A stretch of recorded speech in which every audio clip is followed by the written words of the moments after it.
देखना एक बार, question number 1 है, according to Kohlberg's theory of moral development at what stage are children self centred and see their own benefit in doing something.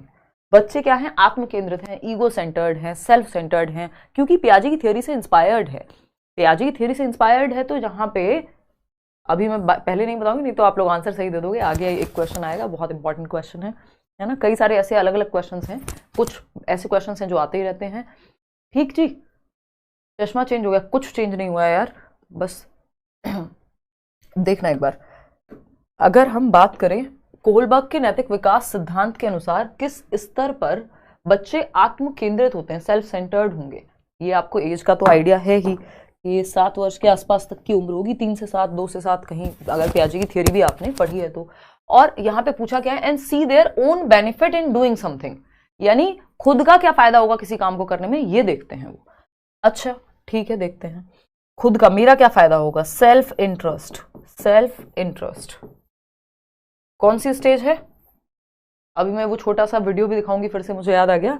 Eight the second stage in the first level, tit for tat, give and take, you scratch my back and I will scratch yours. मेरा tiffin खाया तो तुमको भी कल अपना tiffin खिलाना पड़ेगा, है ना। बदले में मुझे क्या मिलेगा, बाहर दुकान से सामान क्यों लेके आऊं, मुझे क्या मिलेगा, है ना। कल भी आपको एक वीडियो दिखाई थी, मैं अभी फिर से वो दिखा देती हूँ। और हम सब ने बचपन में ये चीज़ की है ना। घर में रिश्तेदार आए हुए हैं, बिस्किट लेकर के आने हैं या कुछ भी। अभी आप देखना, इसमें आवाज़ आपको आ जाएगी होपफुली। ये वाला वीडियो नहीं है, ये दिस वन, ये इंस्टाग्राम पे मैंने। दही ला दे, नहीं ला। दही ला दे, नहीं ला रहा। 5 रुपए ले लियो। कितनी लानी है? दही ला दे, नहीं ला। क्या है ये, है ना। उसकी मदर ने कहा कि दही ला दे, तो उन्होंने कहा नहीं ला रहा, बच्चे ने कहा।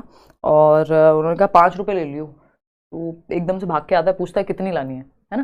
तो फनी है थोड़ा।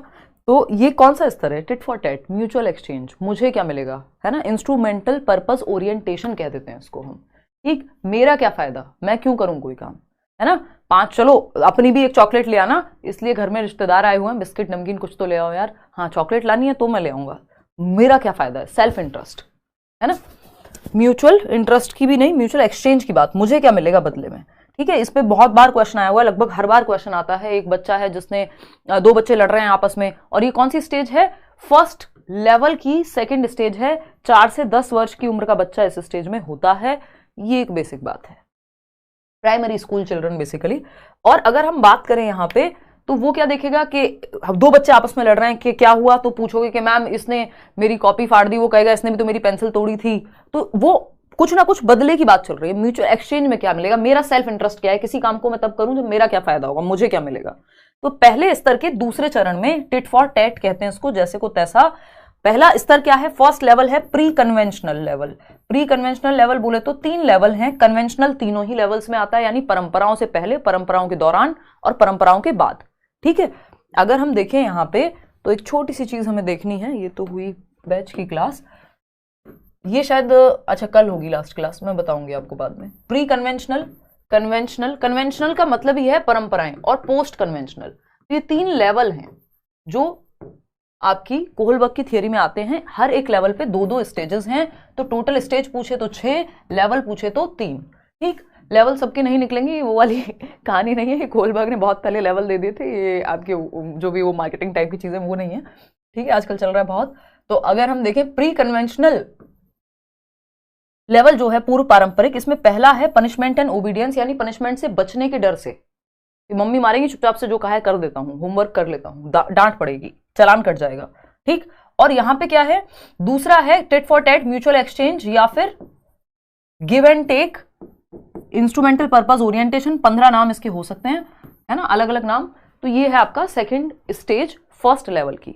यहां पे इस लेवल में खुद की मॉरलिटी 0 होती है, एब्सेंस है मॉरलिटी की, खुद की कोई मॉरलिटी नहीं है, बाहर से एक्सटर्नल रूल्स की वजह से। कन्वेंशनल की अगर हम बात करें तो इसमें सोसाइटी के आधार पर व्यक्ति की सही और गलत, मॉरलिटी मतलब सही और गलत क्या है, आपका सही और गलत के सिद्धांत। ठीक, पोस्ट कन्वेंशनल में सेल्फ के चोजन एथिकल प्रिंसिपल्स होंगे, व्यक्ति खुद से चूज करेगा क्या सही है और क्या गलत है, यानी परंपराओं के परे चले गए तो सेल्फ पे आ गई बात, जब परंपराओं पे थे तो सोसाइटी पे आ गई। प्री कन्वेंशनल, खुद की मॉरलिटी 0 है, बस डांट या डर से बचने के लिए कोई काम कर रहे हैं या अपने फायदे के लिए काम कर रहे हैं। तो eight the second stage in the first level, at the first stage in the first level नहीं, वो पनिशमेंट से बचने के लिए अगर करता, बच्चे को यही उसकी मदर ने कहा होता है एक थप्पड़ लगेगा बेटा, चुपचाप से ले आओ सामान, देखना, फिर आंखें दिखा दी होती तो वो चला जाता, तो ये फर्स्ट लेवल हो जाता। एट द फिफ्थ स्टेज का तो कोई दूर दूर तक मतलब ही नहीं है। At the third stage in the second level, वो तो लॉ एंड ऑर्डर होता है कि आपको ऑर्डर को या लॉ को, नियमों को फॉलो करना ही है, तो वो तो है ही नहीं कि आप रेड लाइट इसलिए ब्रेक नहीं करते क्योंकि फिर सब रेड लाइट ब्रेक करेंगे तो कैसे चलेगा, वो एक रूल है जो फिक्स है, इसलिए वो फर्स्ट होता। लेकिन यहाँ पे सेल्फ इंटरेस्ट की, सेल्फ सेंटर्ड है बच्चा। Second level tit for tat, mutual exchange, बहुत बार पूछा जाता है यहाँ से क्वेश्चन, है ना। मैं वो वाला एग्जाम्पल पे देती हूँ, आप मंदिर गए थे, आपकी चप्पल कोई लेके चला गया, आप किसी और की पहन के आ गए, ये है टिट फॉर टैट वाली मॉरलिटी, है ना, सेकंड लेवल की। अब आता है क्वेश्चन नंबर सेकंड, दी स्टेज 5, पांचवी स्टेज की बात हो रही है, टोटल स्टेज 6 हैं, of post conventional morality as given by Lawrence Kohlberg is marked by. Lawrence Kohlberg द्वारा दिए गए उत्तर पारंपरिक नैतिकता के चरण 5 को किस द्वारा चिन्हित किया जा सकता है? कौन सा ऑप्शन ये बताएगा कि फिफ्थ लेवल की बात हो रही है? पहला ऑप्शन है, a free argument to follow a social contract for the benefit of humanity, यानी मानवता के लाभ के लिए एक सामाजिक अनुबंध का पालन करने के लिए एक स्वतंत्र समझौता, ये है। या फिर a free exploration of ethics even beyond social contract, या फिर formulation of moral rules that bypass ethics, यानी ऐसे रूल्स को फॉर्मुलेट किया जा सकता है जो एथिक्स के परे चले जाएं, या फिर the need to appear to be good as a person, ये तो थर्ड स्टेज है, जब good boy nice girl, mummy papa आप पे प्राउड महसूस करेंगे इसलिए कोई काम करना है, तो ये थर्ड स्टेज है सेकंड लेवल की, कन्वेंशनल लेवल की, ये तो फोर्थ हो गया, तो ये हट गया यहां से ऑप्शन में। बाकी देखते हैं, फिफ्थ स्टेज की बात हो रही है कन्वेंशनल मॉरलिटी में, कैसे मार्क्ड बाय व्हाट, इसमें क्या होता है ना, किससे इसको चिन्हित करेंगे, किससे आइडिया लगेगा? Formulation of moral rules that bypass ethics, a free exploration of ethics even beyond social contract, या फिर a free agreement to follow a social contract for the benefit of humanity. ये बहुत ही क्लोज ऑप्शंस हैं, सब एक जैसे ही लग रहे होते हैं। आप ये दोनों बातें सही है, लेकिन इसके पीछे का जो थॉट है वो थर्ड ऑप्शन में बताया गया है। अभी समझते हैं क्या कहानी है। फर्स्ट नहीं है इसका सही आंसर, इसका आंसर है थर्ड ऑप्शन, है ना। इतने गलत जवाब हमने आज तक नहीं देखा कि कोई दे सकता है जितने आज आप दे रहे हैं। ठीक है जी, अगर हम देखें, हाँ, और ये बहुत बड़ा ट्विंकल कह रहे हैं 15 दिन का बेबी है, सब मना करते हैं, फिर भी मैं आपकी क्लास देख रही हूँ। देखो एक बार, ठीक, फिर भी ध्यान रखिए अपना, देखिएगा एक बार, यहाँ पे आंसर होगा नैतिकता को दरकिनार करने वाले नैतिक नियमों का निर्माण। अब ये हिंदी में थोड़ा सा अजीब लग सकता है पढ़ने में, लेकिन इसका मतलब क्या देखते हैं। फॉर्मुलेशन ऑफ मॉरल रूल्स, यानी ऐसे नैतिक नियम आप बना रहे हैं दैट बाईपास एथिक्स, यानी जो एथिक्स के बियॉन्ड चले जाएं, ठीक है ना। तो आप अब एथिक्स को हिंदी में क्या कहते हैं ये मुझे नहीं पता, बट आई थिंक नैतिकता के अराउंड कोई तो शब्द होगा। राहुल पता है? कोई फायदा नहीं आपका। चलिए देखिए, अगर हम देखें यहाँ पे दरकिनार करने वाले, अब basically formulation of moral rules that bypass ethics, यानी ऐसे मॉरल रूल्स व्यक्ति बनाएगा। अब मॉरलिटी और एथिक्स का डिफरेंस समझने की जो नौबत है वो हमारी यहां आ जाती है, जो सीटेट में नहीं आती थी। ठीक, तो मॉरल्स और एथिक्स को अगर हम यहां पे बांट के देखें सिंपली, तो बहुत ही एक लाइन में समझेंगे, क्योंकि हमें कोई बहुत भारी बात की जरूरत नहीं है। मॉरलिटी और एथिक्स, ठीक है, ठीक, सिंपल है। ये थोड़ी सी इंडिविजुअल लेवल पे ज्यादा है, पर्सनल होती है मॉरलिटी या नैतिकता। वहीं एथिक्स की जब हम बात कर रहे हैं तो ये एनवायरनमेंट के हिसाब से ज्यादा होंगे या सोसाइटी बेस्ड ज्यादा होंगे। हालांकि मॉरलिटी भी वैसी ही है, बहुत माइन्यूट सा डिफरेंस है। तो अगर यहाँ पे देखें, ये एनवायरनमेंट के हिसाब से चेंज हो सकता है या आसपास का जो माहौल है उसके हिसाब से। मॉरलिटी में आपकी पर्सनल इंडिविजुअलिज्म ज्यादा है, आप पर्सनली किस चीज को सही मानते हैं। जैसे चीटिंग को, भाई आप एक रिलेशनशिप में हैं, शादी में है, वॉटएवर, चीटिंग को समाज गलत मानता है, एथिकली गलत चीज है बिल्कुल। किसी का मॉरल प्रिंसिपल ये हो सकता है जिसको लगता हो ठीक है यार, क्या फर्क पड़ रहा है मेरे को, है ना। मॉरली तो वो मॉरलिटी या मॉरल प्रिंसिपल्स क्या है, इंडिविजुअल ज्यादा है या पर्सनल ज्यादा है, व्यक्तिगत ज्यादा है। वहीं एथिक्स एनवायरमेंट या सोसाइटी बेस्ड ज्यादा है ना। तो जबकि सोसाइटी कह रही है ये क्या एथिकल काम थोड़ी है ये। फिर हम सुनते हैं कहीं से, बॉलीवुड से या इधर से उधर से, कि भाई म्यूचुअल दो लोगों का अपना एक अग्रीमेंट है और उनके लिए वो चीज सही है, उनको लग रहा है ठीक है भाई, जिसका जहां मन करे रहो, चीटिंग करो, कुछ भी करो, उनके लिए वो चीटिंग है ही नहीं। ये क्या है, ये मॉरलिटी है जो इंडिविजुअल बेस्ड है। एथिकली आपको वो गलत लगेगा क्योंकि एज अ एनवायरमेंट में सोसाइटी को वो चीज शायद सही ना लगे। ठीक, तो ये एक चीज हुई। तो यहाँ पे वही बात हो रही है कि जब फिफ्थ स्टेज में व्यक्ति पहुंच जाएगा तो वो फॉर्मुलेट कर पाएगा formulation of moral values that bypass ethics, यानी जो सोसाइटी के नॉर्म्स हैं, उनके परे भी उसके कुछ मॉरल रूल्स बनाने की क्षमता उसके अंदर आ जाएगी 5th स्टेज पे कि जो नियम है अगर वो भला नहीं कर रहे या उसके पार भी एक दुनिया हो सकती है, जरूरी नहीं है जो नियम है वो फिक्स्ड है या एब्सोल्यूट है, उनमें परिवर्तन नहीं लाया जा सकता। ये बात होती है यहाँ पे स्टेज 5 में। और यहाँ पे free agreement to follow a social contract for the benefit of humanity, free agreement नहीं है ना, ये फ्री अग्रीमेंट नहीं है कि भाई बेनिफिट हो रहा है ह्यूमैनिटी का इसलिए आप क्या करो, ये कर लो वो कर लो, ये सब इसके अंदर आएगा, लेकिन इसका बेसिस यही है, a free exploration of ethics even beyond social contract. Social contract से ही एथिक्स बने हैं, तो ये लिंग्विस्टिकली बहुत सही बात नहीं बनती है। ठीक है, चलिए खैर आगे बढ़ते हैं।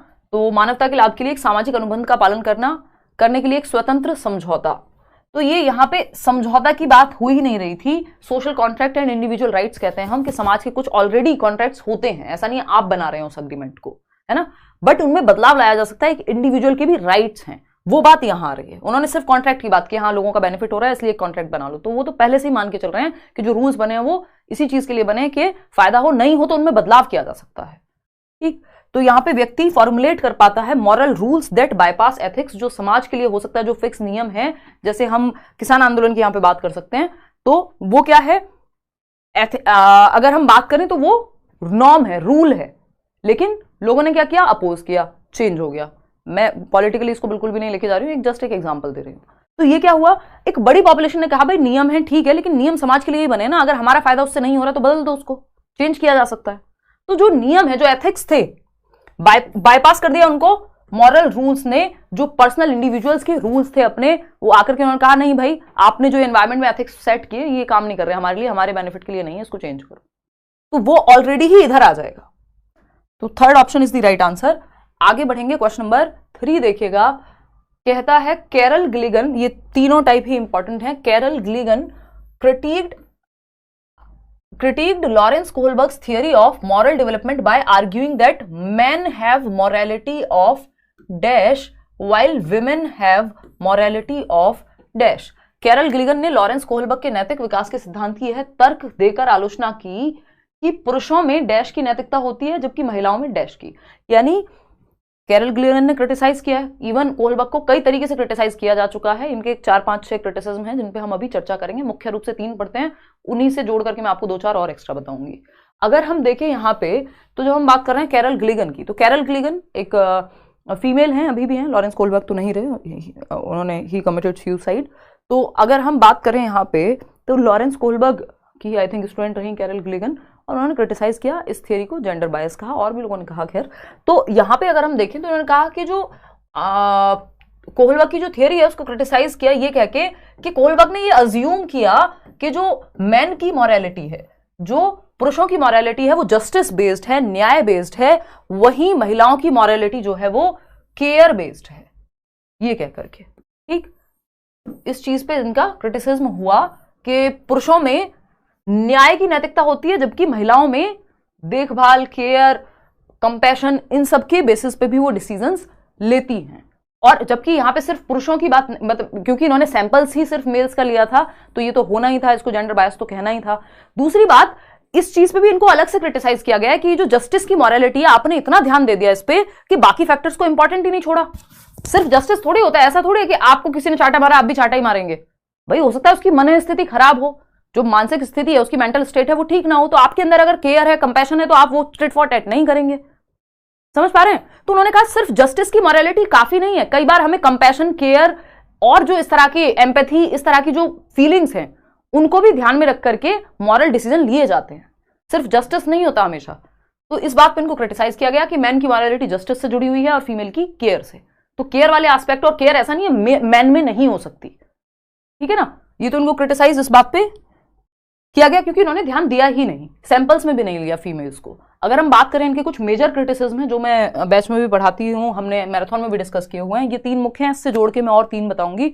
Not applicable in all cultures, यानी ये थियरी को हर तरह से बायस ही बायस कहा गया है। अगर देखें हम कि कल्चर बायस है इस थियरी में, यानी संस्कृति पक्षपात है कि भाई 2 तरह से अगर हम देखें तो एक इंडिविजुअलिस्टिक कल्चर्स हैं, अमेरिका है जो वेस्टर्न कंट्रीज हैं जहां इंडिविजुअल महत्वपूर्ण है, और हमारी कंट्री किसमें आती है, कलेक्टिविस्ट कल्चर है हमारे यहाँ, सबको साथ लेके चलो, है ना, सबका साथ सबका विकास टाइप की चीजें, ठीक है। तो अब होगा क्या उसमें, ये बात मैं वैसे भी कहती हूँ आपके बैचेस में भी, कि हमारे यहाँ बहुत रेयर आपको देखने को मिलेगा, स्पेशली गांव वगैरह में जहां कलेक्टिविस्ट सोसाइटी और ज्यादा मतलब उसकी पकड़ है, कि माँ बाप को या बूढ़े माँ बाप को या दादा दादी को कोई ओल्ड एज होम छोड़ के आए हो। इसका मतलब ये नहीं है सबको बहुत प्यार है अपने दादा दादी से, किसी के मन में नहीं आ रहा, किसी को बोझ नजर नहीं आ रहे, वो प्रैक्टिकल बात नहीं है। अगर आप ग्राउंड रियलिटी में जाएंगे सारे लोग वैसे नहीं होते, हर तरह के लोग हैं। मैं ये भी नहीं कह रही कि किसी को नहीं होता, ऑफकोर्स लोगों को होता है। तो लेकिन सब लोग 100% ऐसे होंगे जो आउट ऑफ लव और केयर ही अपने बूढ़े माँ बाप की सेवा कर रहे होंगे, जरूरी नहीं है। कुछ ऐसे भी होंगे जो शर्म की वजह से नहीं भेज पाएंगे कि समाज क्या कहेगा, आसपास के लोग क्या कहेंगे, गांव में जीना हराम हो जाएगा। ये एग्जैक्टली इसी तरह की बातें होती हैं अगर माँ बाप को कहीं भेज दिया तो, ओल्ड एज होम भेज दिया तो हमारी, क्योंकि सोसाइटी कलेक्टिविस्ट है तो हमारे यहां ये चीज गलत मानी जाएगी, इसलिए कई लोग ऐसा काम नहीं करेंगे जो उस सोसाइटी में एक्सेप्टेबल नहीं है। वहीं इंडिविजुअलिस्टिक सोसाइटीज में, जहां व्यक्ति या इंडिविजुअल ओरिएंटेड सोसाइटी है, वेस्टर्न कंट्रीज हो गई, वहां पे ये चीज कॉमन प्रैक्टिस हो सकती है कि माँ बाप अलग रहते हैं, बेशक बूढ़े हैं, और आप अलग रहते हैं, या फिर बच्चा 18 साल का हुआ तो वो अलग। तो हमारे यहाँ बच्चा ही रहता है जीवन भर, जब तक माँ बाप जीवित हैं वो बच्चा ही रहेगा, अपने डिसीजंस बहुत कम ले पाता है कई बार। तो ये क्या हुआ, ये सोसाइटी का खेल है, कल्चर का खेल है, कि हमारा कल्चर कलेक्टिविस्ट कल्चर है, जिसकी ऑफकोर्स कुछ अच्छाइयां होंगी, हर चीज की अच्छाइयां बुराइयां होंगी ही। कलेक्टिविस्ट कल्चर है कि हम साथ में समूह में चलते हैं, तो यहां बहुत सारी चीजें जो कोहलबर्ग कह रहे थे वो लागू नहीं हो पाएंगी, और ऐसी कई सारी चीजें कलेक्टिविस्ट कल्चर की लागू नहीं हो पाएंगी इंडिविजुअलिस्टिक कल्चर में। और इन्होंने कह दिया ये हर कल्चर में लागू हो जाएंगी, ये थियोरी की जो स्टेजेस हैं। तो हर एक कल्चर में, not applicable in all culture, हर एक कल्चर में ये स्टेजेस लागू हो जाएं ये जरूरी नहीं है। ये इनका क्रिटिसिज्म है कि आपने तो यूनिवर्सली स्टेजेस दे दी, 6 स्टेजेस हैं, 3 स्तर हैं, और दुनिया भर के लिए यही रहेंगी। ऐसा थोड़ी है कोहलबर्ग की स्टेजेस बदल जाएंगी, अमेरिका में अलग होंगी, यहां अलग होंगी, सेम है, बट हर एक कल्चर पे ये लागू होंगी जरूरी नहीं है। और यही क्रिटिसिज्म वाइगॉस्की का भी है कि आप हर कल्चर के लिए नहीं बोल सकते। तो ये एक बेसिक बात हुई, not applicable in all cultures. तो कल्चर बायस पाया जाता है इस थियोरी में, जरूरी नहीं है जो बात कलेक्टिविस्ट कल्चर में मानी जा रही है वो इंडिविजुअलिस्टिक कल्चर में, जो बात भारत में सही है हो सकता है अमेरिका के लिए गलत हो, जो अमेरिका में सही है जो भारत में गलत हो, ठीक। हाइपोथेटिकल सिचुएशंस हैं, यानी कि जो आप मॉरल थिंकिंग है, आपकी मॉरल रीजनिंग है, दैट डज नॉट मीन कि आपका मॉरल डिसीजन भी सेम होगा। मतलब क्या है कि आपकी जो थिंकिंग है, जो मॉरल रीजनिंग है, मॉरल रीजनिंग लगती है, तर्क लगता है, कोई भी डिसीजन आप लेते हैं तो मॉरल रीजनिंग जो नैतिक तर्कना है, moral reasoning does not equal to, ये इक्वल नहीं है मॉरल डिसीजन के आपने जो तर्क दिया किसी काम को करने के पहले, है ना, कि प्यार में दुनिया उड़ा देंगे, ये कर देंगे, दुनिया भूल जाएंगे, फलाना कर देंगे, है ना। मैं इसका एग्जांपल देती हूँ बहुत बार कि यूपीएससी के मॉक इंटरव्यूज आप देखिए इंटरनेट पे, और ऐसे ऐसे जवाब, कोई व्यक्ति, एक सिंगल व्यक्ति कहेगा कि हम करप्शन करेंगे, है ना, नहीं कहेगा ना कोई भी। एक से एक बढ़िया जवाब आप दे सकते हैं जब हाइपोथेटिकल सिचुएशन हो, जब परिकल्पनात्मक सिचुएशन हो, जब इमेजिनरी सिचुएशन हो, जब आपको कहा जाए अच्छा जी पिताजी को बचाओगे या पत्नी को, तो आप कुछ भी कह सकते हैं, आप कह देंगे नहीं पिताजी को बचाएंगे, हो सकता है रियलिटी में पत्नी को बचा लें आप। तो ये हाइपोथेसिस में, परिकल्पना में, इमेजिनेशन में जब आपसे कुछ पूछा जा रहा है तो आपकी रीजनिंग कुछ और हो सकती है, और एक्चुअल में एक्शन आपका जब होगा, मॉरल डिसीजन जब आप ले रहे होंगे, वो एकदम अलग हो सकता है। तो इस बात पे भी इनको क्रिटिसाइज किया गया, इनकी आलोचना की गई कि जरूरी नहीं है कि जिन लोगों ने, इन्होंने अगर कोहलबर्ग की बात करें, जो ग्रुप बना के मॉरल डिस्कशन करके थियरी दी, उन लोगों ने उस माहौल में जो जवाब दिए, जरूरी नहीं है जब रियलिटी में सिचुएशन आएगी तो वो वैसे ही करेंगे। दहेज के खिलाफ सब बोलते हैं, है ना, अगेन वही मॉक इंटरव्यू का एग्जांपल मैं लूंगी, तो हर कोई कहेगा नहीं करप्शन नहीं करेंगे, दहेज नहीं लेंगे, फलाना नहीं करेंगे। रियल सिचुएशन में लोगों के रेट फिक्स हैं। तो ये क्या है, या सिचुएशन आती है तो लोग बदल जाते हैं, फिर दहेज को गिफ्ट कह के लेना पड़ता है। तो ये क्या है, ये हाइपोथेटिकल सिचुएशन बन जाती है। मॉरल रीजनिंग अलग है आपका और डिसीजन अलग है, यानी एक्शन लेने के टाइम पे कुछ और हो जाता है, बातें बनाने के टाइम पे कुछ और हो जाता है, ठीक। फिर आएंगे थर्ड पे, बायस्ड सैंपल्स।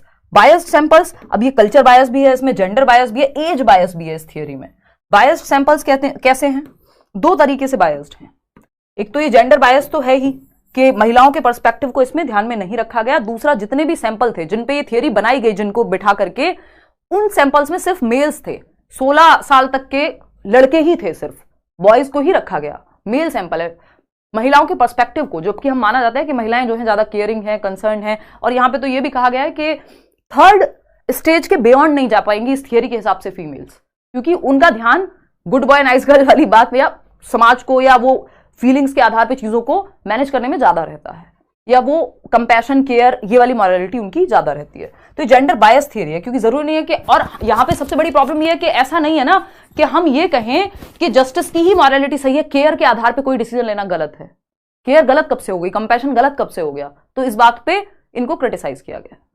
तो ये जेंडर बायस भी है, दूसरा एज बायस भी है थियरी, कल्चर बायस भी है, 3 तरह के बायस हो गए। एज बायस कैसे है? सिर्फ 16 साल तक के बच्चों को लिया गया। अब एक 16 साल का व्यक्ति जिसके कभी बच्चे नहीं हुए, जिसकी कभी शादी नहीं हुई, जिसने बहुत सारी चीजें जीवन में अभी देखी ही नहीं, वो सिर्फ कल्पना के आधार पे कहेगा कि हाँ मैं ऐसे कर लूंगा। उसने एक्सपीरियंस तो किया ही नहीं ना, वो फर्स्ट हैंड एक्सपीरियंस, या उतना अभी देखा ही नहीं है दुनिया को। तो उस सेंस में यहां पे प्रॉब्लम आ सकती है। ठीक है जी, क्लियर है? कोई कह रहा है हमारे उत्तराखंड में तो लड़की नहीं मिल रही, आप दहेज की बात कर रहे हो। तो ये मेजर क्रिटिसिज्म है सभी प्रकार के जो मैंने आपको कोलबर्ग के बताए हैं। क्लियर है कि एक तो हर एक कल्चर में ये बात लागू हो जरूरी नहीं है, कलेक्टिविस्ट कल्चर में अलग होगा, इंडिविजुअलिस्टिक कल्चर में अलग होंगी चीजें। हाइपोथेटिकल सिचुएशन यानी इमेजिनरी सिचुएशन की अगर हम बात करें तो मॉरल रीजनिंग, जो आपने तर्क दिया है और जो आप डिसीजन लेंगे एक्चुअल में, जब आपने डिस्कशन में जो चीज कही है और एक्चुअल में जब आप करेंगे उस चीज में, तो उसमें कथनी और करनी में अंतर हो सकता है। इस बात पे क्रिटिसाइज किया गया है। बायस्ड सैंपल्स हैं, इतनी हर एज के लोग इसमें शामिल नहीं थे, तो सबके लिए बात लागू होगी ये कहना गलत हो जाएगा। और जेंडर की अगर हम बात करें तो सिर्फ मेल सैंपल्स को लिया गया। ठीक है ना, इतनी बात क्लियर है? चलिए बहुत बढ़िया। तो ये मेजर क्रिटिसिज्म है। अब कोई भी क्रिटिसिज्म का सवाल कभी भी आपसे सॉल्व हो जाएगा। देखना क्वेश्चन नंबर 4, देखना एक और क्वेश्चन है आपके सामने। Carol Gilligan has criticised Kohlberg's theory of moral development. Carol Gilligan ने कोलबर्ग के नैतिक विकास के सिद्धांत की आलोचना की है, कैसे? टाइम चेंज कर दीजिए, सुबह स्कूल जाना होता है। मंडे से 7 बजे है क्लास आपकी, मैं ये अनाउंस करना भूल गई थी। मंडे से 7 बजे है क्लास आपकी, है ना। 8 साल बाद हम लोग, बीच में मैराथन वगैरह हमने किए थे 7 बजे करीब, बट अब मैं भी इस टाइम से थोड़ा सा बोर हो गई हूँ। और 10 बजे के बाद मैं देखती हूँ ये बहुत टाइम से चल रहा है। अगले दिन जब आपको स्कूल जाना होता है या कहीं भी, तो कई लोगों को दिक्कत होती है। और दूसरा, मुझे भी थोड़ा एक फ्री टाइम मिलेगा, क्योंकि दिल्ली में तो सब खुला होता है, मैं तो रात को जागती ही हूँ। तो थोड़ा सा मुझे भी टाइम मिलेगा, किसी से मिलना हो, थोड़ा घूमना फिरना हो। इधर उधर की बातें मत सोच लेना, लोगों से मिलना होता है कई बार। तो मैं भी अगर 8 साढ़े 8 तक फ्री हो जाऊंगी, या जिम जाने का सोच रही हूँ बहुत टाइम से, तो वो सारी चीज़ें हो पाएंगी। ठीक है ना। चलिए खैर, तो 7 बजे से है मंडे क्लास आपकी। देखते हैं एक बार, अगर हम बात करें 81% लोग जवाब दे रहे हैं शाम को 7 बजे से, सुबह 7 बजे से नहीं। ठीक है जी। अगर हम बात करें तो देखना, कैरल ग्लीगन ने क्रिटिसाइज किया है कोलबर्ग को किस बेसिस पे? For not giving adequate importance to genetic factors. नहीं, जेनेटिक फैक्टर्स पे नहीं है ये इनको क्रिटिसिज्म मिला। For using case study as the research method, नहीं, इसको भी इस तरह से भी क्रिटिसाइज नहीं किया कि जो from a social cognitive perspective, उसमें भी नहीं कर सकते इन्होंने, कुछ ऐसा किया नहीं है, वो थियरी पे बेस्ड है। From a feministic perspective, feministic यानी नारीवादी दृष्टिकोण से, कि महिलाओं के परिप्रेक्ष्य को ध्यान में नहीं रखा गया और केयर के पर्सपेक्टिव को ध्यान में नहीं रखा गया। ठीक है जी, चलिए आगे बढ़ते हैं नेक्स्ट क्वेश्चन पे। क्वेश्चन नंबर है 5, फटाफट से देखना एक बार। क्वेश्चन नंबर 5 है जो कहता है, at which level of Lawrence Kohlberg's moral reasoning do children typically believe that people should live up to the expectations of the society and behave in good ways. यानी कौन से स्तर पे ये रीजनिंग होती है एक व्यक्ति की, कि लोगों को टिपिकली ये बिलीव करना है कि people should live up to the expectations of society, यानी समाज की आकांक्षाओं के अनुसार लोगों को जीना चाहिए और उसी हिसाब से बिहेव करना चाहिए, गुड वेज में, अच्छे तरीके से व्यवहार करना चाहिए, समाज की अपेक्षाओं को पूरा करने के लिए जीना चाहिए। फटाफट से बता दीजिए कि इसमें क्या बात सही होगी, क्या नहीं होगी। यार अभी कुछ टाइम करके देखने दो, फिर देखेंगे। कोई कह रहा है 9 o'clock ही बेस्ट है। एक्चुअली 9 o'clock फिर हो नहीं पाता, 9 की जगह 9:30 जा रही है क्लास, या तो 9 एग्जैक्ट शुरू हो पाए, बट वो अभी लग नहीं रहा, क्योंकि इससे पहले वाली क्लास और फिर वो बन बना के ऐसे ही हो जाता है हिसाब किताब कि 9:30 पहुंच जाती है क्लास। तो एक हफ्ते करके देख लेते हैं, अगर आपको और मुझे दोनों को ठीक लगेगा तो रखेंगे 7 बजे। ठीक, देखो सबको तो कन्वीनियंस किसी भी टाइम नहीं होगी, चाहे मैं कोई भी एक टाइम चूज कर लूँ सब खुश होंगे ये तो पॉसिबल नहीं है। देखना एक बार, बट ज्यादातर लोग खुश होने चाहिए। देखिएगा, लॉरेंस कोलबर्ग के नैतिक तर्क के किस स्तर पर, क्या बच्चे आमतौर पर मानते हैं कि लोगों को समाज की अपेक्षाओं पर खरा उतरना चाहिए और अच्छे तरीकों से व्यवहार करना चाहिए। Good boy nice girl, pre conventional level नहीं है ये, कन्वेंशनल है, क्योंकि समाज की बात हो रही है। प्री में तो समाज से पहले की स्टेज है। Good boy nice girl 3rd stage है ना। Believe that people should live up to the expectations of the society and behave in good ways. और फोर्थ स्टेज भी इसी में आ जाएगी क्योंकि इन्होंने जनरल बात कही है। थर्ड और फोर्थ दोनों ही इसी में आ जाएंगे। पारंपरिक स्तर है जो दूसरा स्तर है, परंपराओं यानी सोसाइटी के हिसाब से व्यक्ति यहाँ पे बिहेव करता है। मैंने आपको बताया था अभी 2 मिनट पहले ही, याद हो अगर, है ना, कि कन्वेंशनल लेवल पे क्या है, सोसाइटी के हिसाब से बिहेव करेगा व्यक्ति। चलिए खैर आते हैं नेक्स्ट क्वेश्चन पे, और नेक्स्ट क्वेश्चन है क्वेश्चन नंबर 6। टोटल क्वेश्चन वही है 30। शुरुआत के 10 एक क्वेश्चन ऐसे रहते हैं जिसमें डिस्कशन होकर बहुत सारे कॉन्सेप्ट आपके क्लियर होते हैं, फिर स्पीड हम बढ़ा देंगे। ठीक है जी, फटाफट से देखते हैं क्वेश्चन नंबर 6। नूरी जजेस other actions based on the argument that we have some duties towards society and we should obey rules for that sake. As per Lawrence Kohlberg, what stage of moral reasoning is Noori at present. मतलब नूरी अन्य कार्यों का मूल्यांकन इस तर्क के आधार पर करती है कि समाज के प्रति हमारे कुछ कर्तव्य हैं, हमारी कुछ ड्यूटीज हैं सोसाइटी को लेके। मनुष्य एक सामाजिक प्राणी है। मम्मी का डायलॉग याद आ गया मुझे, एनीवेज अरस्तु ने कहा है, एरिस्टोटल ने। ठीक, तो नूरी जजेस other actions based on the argument that we have some duties towards society and we should obey rules for that sake. क्योंकि हमारा कुछ समाज के प्रति भी कर्तव्य है, तो हमें नियमों को इसलिए मानना चाहिए। क्यों? क्योंकि हमारा समाज के प्रति कर्तव्य है ना। आप डेविल के पीछे, डेविल आपके पीछे, तो क्योंकि आपका समाज के प्रति कर्तव्य है तो आपको मानना चाहिए। आपको मानना चाहिए क्योंकि समाज के प्रति कर्तव्य है। As per too much fun, as per Lawrence Kohlberg, what stage of moral reasoning is Noori at present. बताइए। तो 59% लोग कह रहे हैं कन्वेंशनल। हाँ, आसान हो गया ना, स्टेज नहीं पूछा। अगर स्टेज होता तो 4th लेवल हो जाता है यहाँ पे। लॉ एंड ऑर्डर ओरिएंटेशन के सोशल कॉन्ट्रैक्ट ओरिएंटेशन भी, सोशल ऑर्डर मेंटेनिंग कह देते हैं इसको, ठीक है ना। और यहाँ पे ये 4th स्टेज आपकी हो जाती है परंपरागत, क्योंकि समाज के हिसाब से, सोसाइटी के हिसाब से अगर डिसाइड हो रहा है कोई भी काम जो तर्क है, तो वो कन्वेंशनल लेवल है। सोसाइटी है ही नहीं या व्यक्ति की खुद की कोई मॉरलिटी है ही नहीं, एब्सेंस है, बस पनिशमेंट वगैरह से बचने के लिए कर रहा है, तो प्री कन्वेंशनल हो गया। पोस्ट कन्वेंशनल में सेल्फ के रूल्स होते हैं। ये सिंपल तरीका है तीनों का जवाब ढूंढने का। फॉर्मल, ऑपरेशनल या फॉर्मल कन्वेंशनल कुछ होता ही नहीं है। ठीक, क्वेश्चन नंबर 7 देखिएगा और जवाब दीजिएगा। क्वेश्चन नंबर 7 क्या कहता है देखिएगा। Lawrence Kohlberg evaluated the dash among children and adults. Lawrence Kohlberg ने बच्चों और वयस्कों के बीच डैश का मूल्यांकन किया। कैसे? Impact of praise on emotions, factors influencing physical development, कि उनका शारीरिक विकास कैसे होता है, या फिर डेवलपमेंट ऑफ मॉरल रीजनिंग या कोर्स ऑफ इमोशनल डेवलपमेंट। बताइएगा फटाफट से। बात क्या है, लॉरेंस कोहलबर्ग ने बच्चों और वयस्कों के बीच डैश का मूल्यांकन किया। नैतिक तर्क का विकास कैसे होता है बड़े और बच्चों में, जब वो छोटे होते हैं 4 से 10 साल में, फिर 10 से 13 साल में जो कन्वेंशनल लेवल है, 13+ जो कि पोस्ट कन्वेंशनल लेवल है, तो कैसे उनका एज के हिसाब से अलग अलग तरह से उनका सही और गलत बदलता है। जब आप 15 साल के होंगे तो आपके लिए कोई चीज़ सही हो सकती है ना।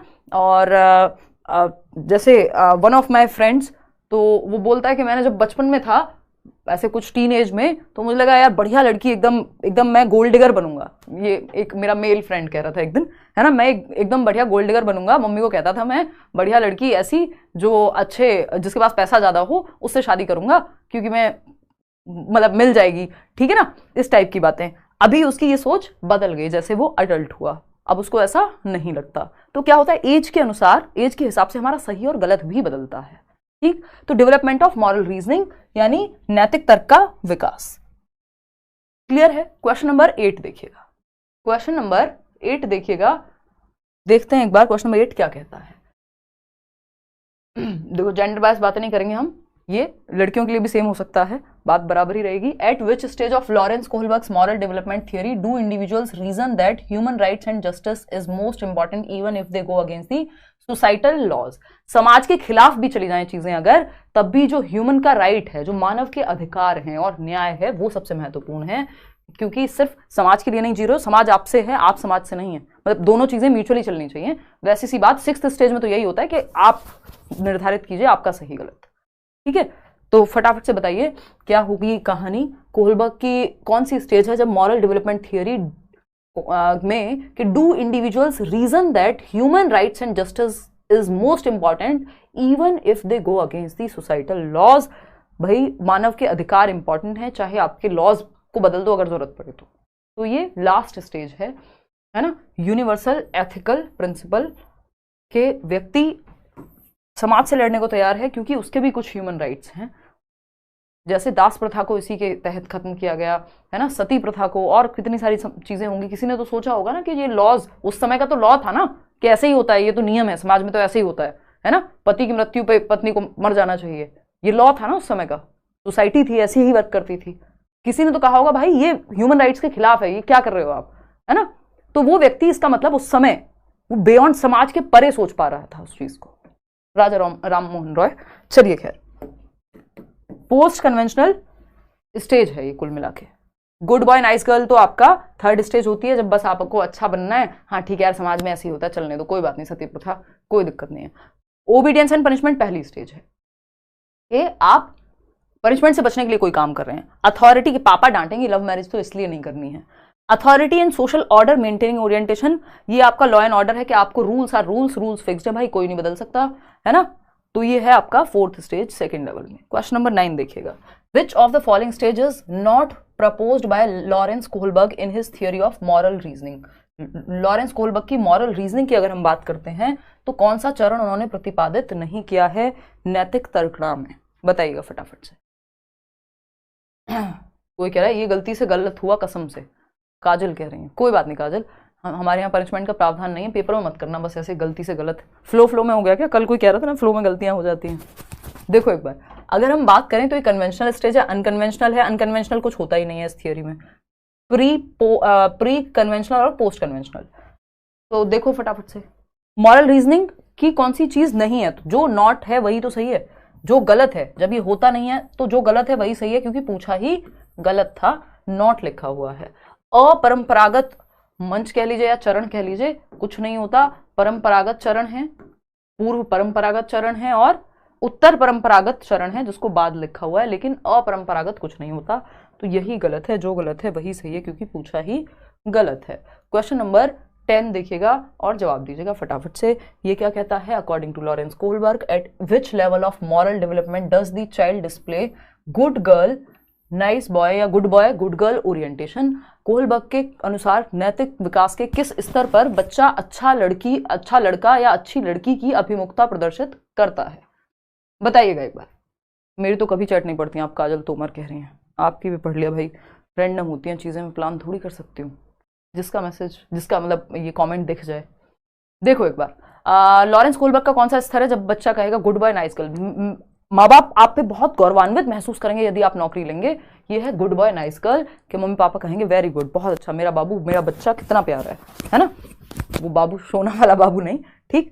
अगर हम बात करें यहाँ पे और क्या हो सकता है कि आप अगर सच बोलेंगे तो आपके माँ बाप आप पे गौरवान्वित महसूस करेंगे, प्राउड होंगे, है ना, अप्रूवल मिलेगा आपको, प्रेज मिलेगा, प्रशंसा मिलेगी, यानी मम्मी गुड गर्ल कहेंगी, गुड बॉय कहेंगे, ठीक है ना, क्लियर है बात।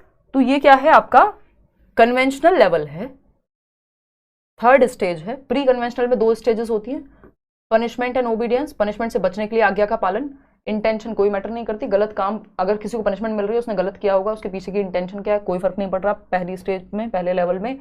फिर आता है आपका टिट फॉर टैट वाला स्टेज, फिर थर्ड स्टेज कन्वेंशनल का पहला ये है आपका यही वाला गुड बॉय नाइस गर्ल, और इसमें फोर्थ होता है लॉ एंड ऑर्डर मेंटेनिंग, यानी नियम बने रहें। और अगर हम बात करें इसके बाद पोस्ट कन्वेंशनल में, फिर social contract and individual rights और एथिकल प्रिंसिपल, बहुत कम लोग पहुंच पाते हैं थर्ड लेवल पे। तो परंपरागत स्तर, ये हिट्रोनॉमस मॉरलिटी और मॉरलिटी ऑफ कोऑपरेशन, जो पियाजे की मॉरल डेवलपमेंट की थियरी है, वो उतनी महत्वपूर्ण है नहीं, तो हम डिस्कस नहीं कर रहे हैं क्योंकि कोई जरूरत ऐसा सच नहीं है, नहीं पूछी जाती है आजकल कहीं। तो नैतिक उस थियरी पे बेस्ड है ये थियरी, पियाजे की नैतिक विकास की भी एक थियरी है कॉग्निटिव डेवलपमेंट के अलावा, उसमें ये बात होती है हिट्रोनॉमस और ऑटोनॉमस मॉरलिटी की, ठीक। हिट्रोनॉमस जब बाहर से लोग आपके लिए डिसाइड करें, ऑटोनॉमस जब आप अपने लिए डिसाइड करें, तो ये कन्वेंशनल लेवल हो गया। क्वेश्चन नंबर 11 देखना फटाफट से, आज मेरी तबीयत थोड़ी अच्छी है नहीं तो मेरे सर में काफी अच्छा खासा दर्द है। On the basis of children's responses to Heinz dilemma, Lawrence Kohlberg has proposed specific developmental stages of.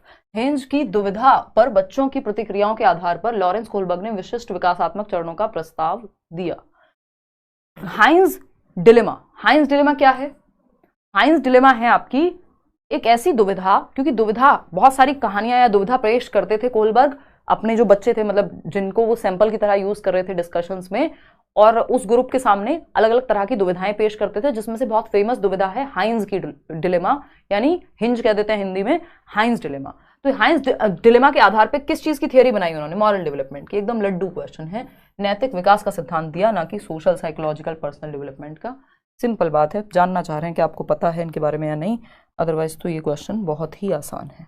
आगे बढ़ते हैं, क्वेश्चन नंबर 12 देखिएगा। ये क्या कहता है भाई, क्वेश्चन नंबर 12 है, according to the theory of Lawrence Kohlberg at which level is moral thinking based on taking initial perspective of the society. यानी जो मॉरल थिंकिंग है, मॉरल थिंकिंग किसको कहते हैं, रीजनिंग को, तर्क को, डिसीजन लेने के लिए आप जो तर्क लगाते हैं, है ना, तो ये क्या है, अनुसार समाज का प्रारंभिक परिप्रेक्ष्य लेने पर नैतिक चिंतन किस स्तर पर होगा। यानी आप सोसाइटी के आधार पे सोच रहे हो, आपका जो तर्क है, आपकी सोच है, वो सोसाइटी के हिसाब से सही और गलत डिसाइड कर रही है, तो ये कौन सा लेवल होगा, क्योंकि सोसाइटी मैंने आपको बताया कन्वेंशन लेवल है, परंपराओं के आधार पे, परंपरागत ट्रेडिशन सोसाइटी के आधार पे, है ना। और अगर ये एब्सेंस पूछता तो पहला प्री कन्वेंशनल, सेल्फ हो जाता तो आपका पोस्ट कन्वेंशनल हो जाता। तो सोसाइटी यानी कन्वेंशंस के हिसाब से चल रहे हैं आप, गुड बॉय नाइस गर्ल बनना है आपको। चलिए खैर, क्वेश्चन नंबर 13 देखिएगा, एक बार समझते हैं कहानी क्या है। Which one of the following can be considered as a contribution of Kohlberg's theory? Kohlberg की थियोरी का योगदान कौन से एक ऑप्शन को मान सकते हैं। The theory has elaborative testing procedures. It establishes a clear relationship between moral reasoning and action. His belief is that children are moral philosophers. His theory has supported an association between cognitive maturity and moral maturity. यानी अब दो option मैं हटा देती हूँ आपके लिए, आप लोग खूब धड़ल्ले से गलत जवाब दे रहे हैं। मजे की बात यह है, इस तरह के क्वेश्चंस में, कल भी जो मैंने वाइगोस्की का क्वेश्चन कराया था ना, इंटरनलाइज वाला जो ऑप्शन था, जिसमें तो किसी ने कमेंट किया हुआ था आप गलत करा देते हो, गलत बता दिया आपने, है ना। तो हम ज्यादातर किताबें उठाते हैं, उसमें गलत मिलती हैं हमें कई चीजें, है ना। कुछ टीचर्स भी वही चीज रिपीट कर देते हैं, है ना, भूल जाते होंगे लेट्स लर्न की वीडियो देखना, मजाक कर रहे हो। तो ये क्या हुआ, अब उस चक्कर में कई लोगों को ये लगने लगता है कि हमें तो ये आंसर सब जगह दिखाई दे रहा है, तो यही सही है, जो यहाँ बता दिया गया है वो गलत है।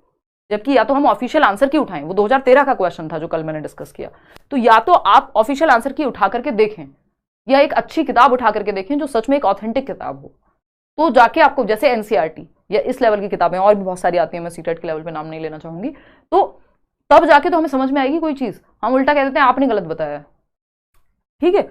ऐसा नहीं है कि गलती नहीं हो सकती मुझसे या किसी भी इंसान से, हो सकती है, बट मेरी कोशिश रहती है कि अगली क्लास में अगर कुछ इस तरह कोई क्वेश्चन ऐसा फ्लो में बता दिया कुछ और टिक कहीं गलत कर दिया, तो मैं नेक्स्ट टाइम बता दूं, उस चीज को एक्सप्लेन कर दूं।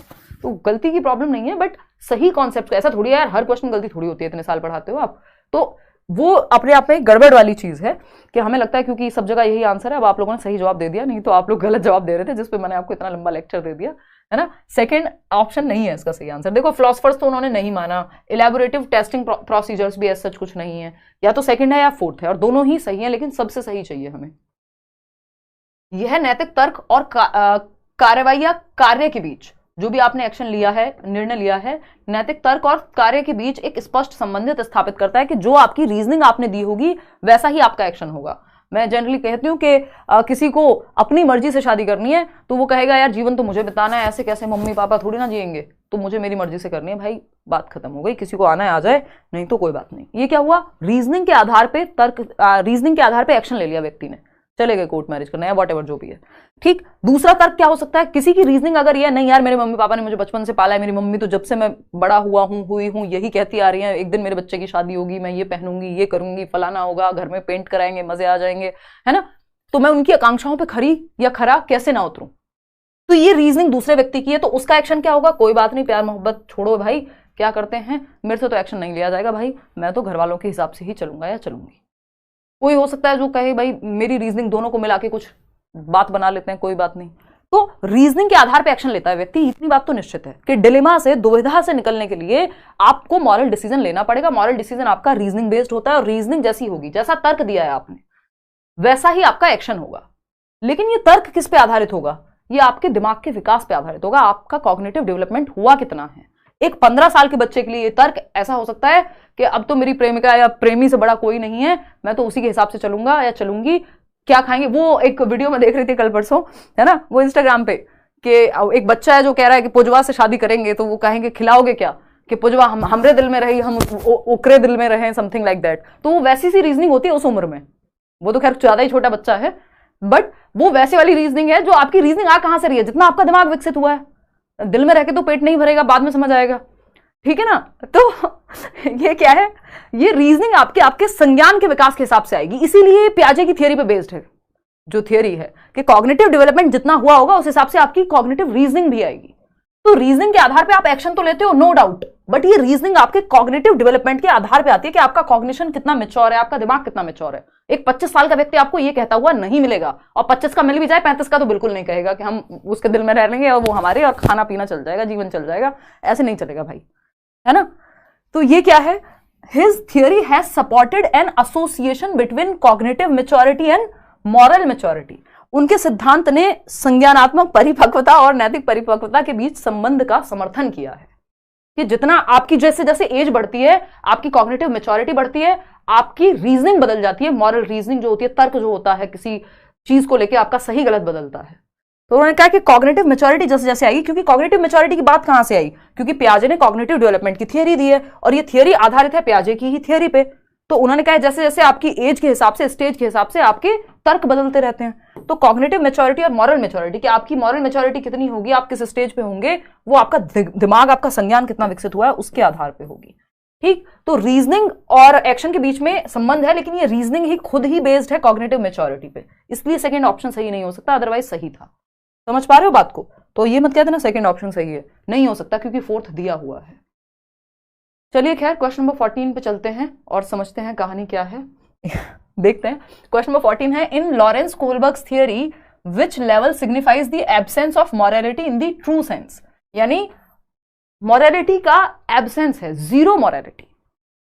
लॉरेंस कोलबर्ग के सिद्धांत में कौन सा स्तर सही अर्थों में नैतिकता की अनुपस्थिति को दर्शाता है। यानी सही और गलत क्या होता है हमें नहीं पता, है ही नहीं सही और गलत का कॉन्सेप्ट, कौन सी स्टेज में, बताओ अनिका, फटाफट से बताओ।